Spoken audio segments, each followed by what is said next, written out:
So suppose that in the short run you have to pay, let's say these are per day, $100 of fixed cost per day, and this could be an oven or it could be a rent that you pay on the locale.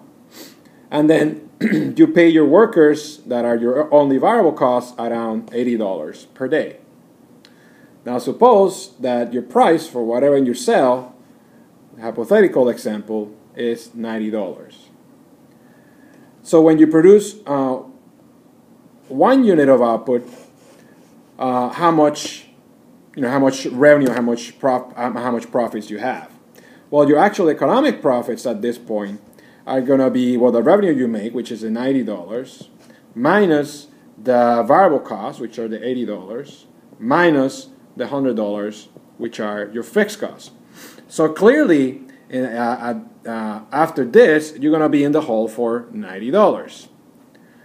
But the problem is that you really cannot get rid of this $100. You have to pay them anyways. In fact, if you produce zero, right, if your output is actually zero, then how much will be your profits? Well, in that case, you have no revenue because you cannot produce the 1 unit without at least having some variable costs. So this will be zero as your revenue.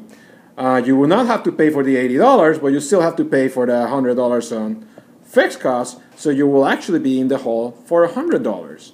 So you see that in this situation, since the revenue you make from selling that unit covers the variable cost of $80, you're better off producing because you still have to pay for $100 and you're still in the hole for $90, but at least you have $10 over your variable cost in order to pay for some of those $100 of fixed costs. When you produce nothing, you make no revenue, you have no cost, but you also make no $90 in revenue, and you still have to pay the $100.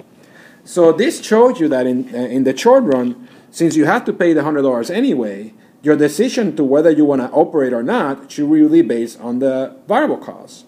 And as long as the revenue you make for selling your goods is higher than the money you spend on the variable costs, then you should operate.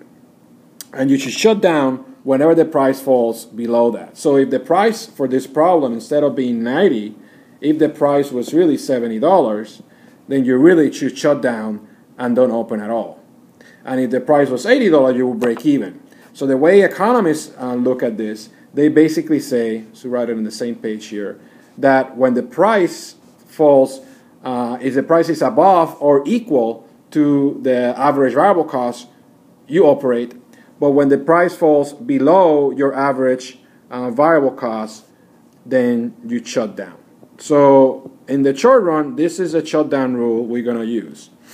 Your shutdown price or your shutdown rule is a price that falls below your average variable cost. Now in the next little video, we're going to see how this looks in the diagram, and then we're going to see how to find that point when you give an equation for cost.